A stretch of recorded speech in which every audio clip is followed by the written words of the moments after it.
Welcome to the Art of Adventure. This is 5 Minute Friday, and I'm going to tell you how we purchased our first Airbnb investment property in St. Louis. So I have some friends that already have invested in Airbnb properties, mostly other digital nomads as well. And one of them even has a podcast. He's been on this show, Jasper Ribbers. He has the Get Paid for Your Pad podcast, and he's got a book out. So I have been learning about buying Airbnb and was thinking about doing it for some time. So about 6 months ago, we bought a property in St. Louis, Missouri, and we had spent quite some time picking out the exact neighborhoods that we wanted to live in. So interestingly, this house is also going to be a house that's split duty. We're going to live there sometimes, and it's going to be an Airbnb sometimes, and we rent out the whole house.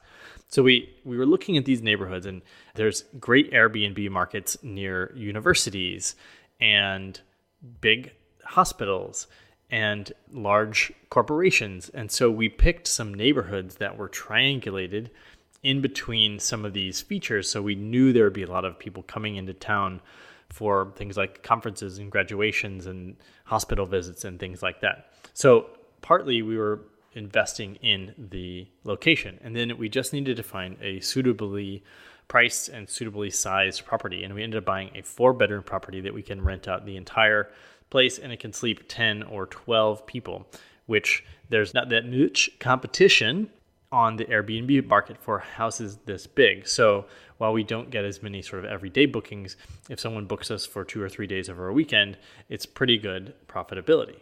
So we ended up buying a house that's over 100 years old, but it had been recently remodeled.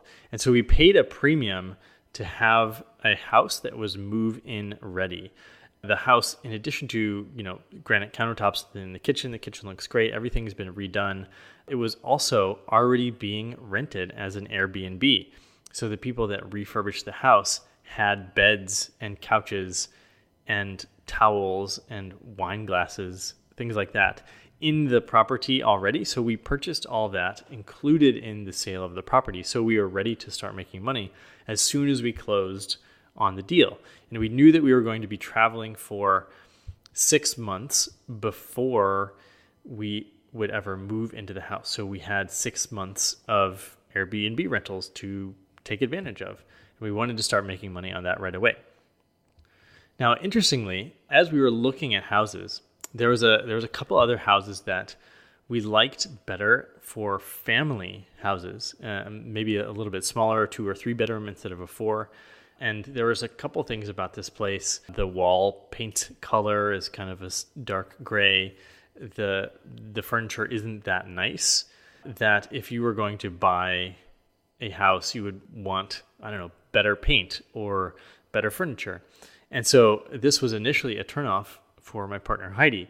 But then we sort of started thinking about how, let's use this to make money first. And then each time we live there, we can improve. We can repaint.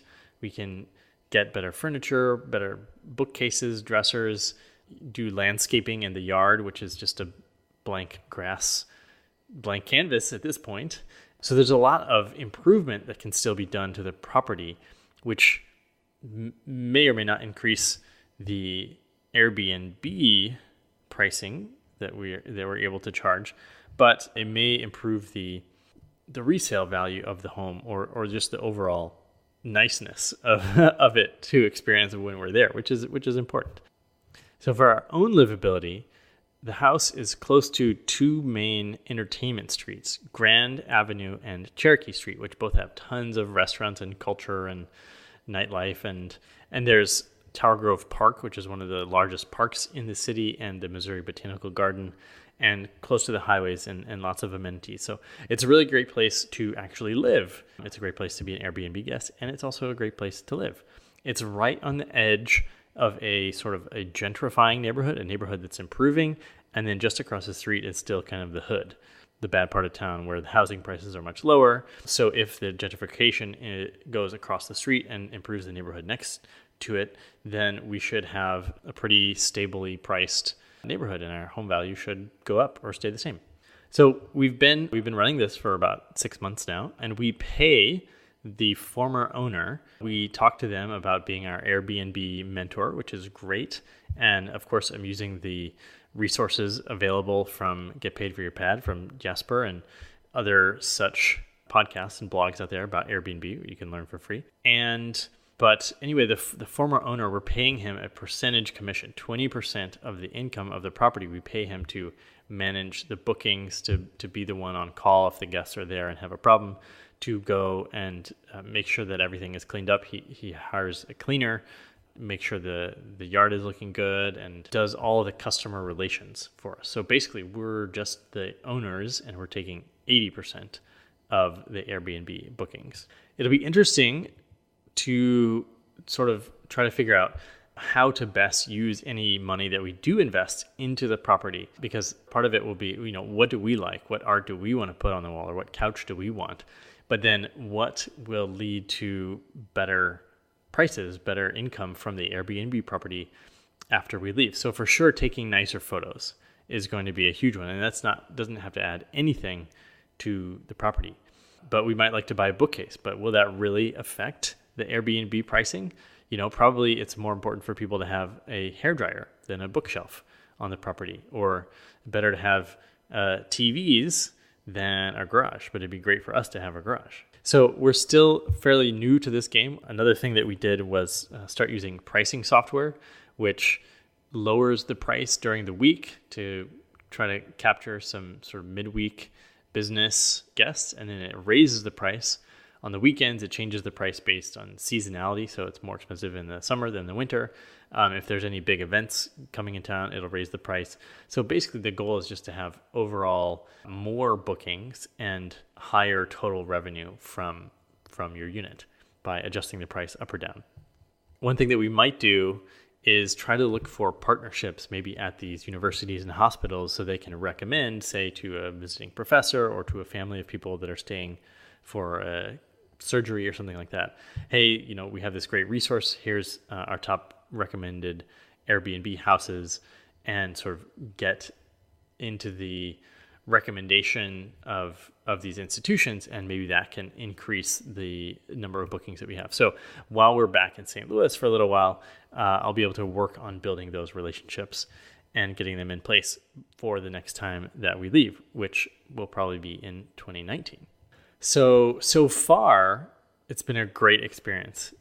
We knew exactly, I didn't really talk yet about the how we found the house, actually, because we knew the neighborhood and we knew the price range and we knew the metrics of the size house that we wanted and stuff like that. As soon as this house that we bought came on the market, we were the first ones to look at it, the first ones to make a bid, and we had been accepted after being on the market for just a couple of days. So we were very clear. We had written everything out and sort of really thought deeply about what we wanted, so that when it became available in our budget, we were on top of it.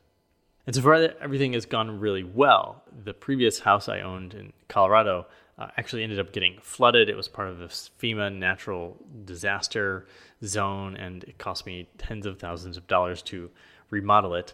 So barring anything like that, hopefully this should be, the house has been up for 100 years. It's probably not going to fall down. So hopefully it's a great long-term investment for us that also gives us a place to live half the time. And so the long-term vision is actually to have multiple Airbnb properties that, perhaps a couple in the US, perhaps a couple abroad, that we can transition in between and stay in when we want to go there and earn income from while we're not there. If you have any Airbnb questions, or if you're also looking into buying an Airbnb, or if you have any suggestions on how you run your Airbnb that you already have, or if you would like to come stay in an Airbnb, drop us a line.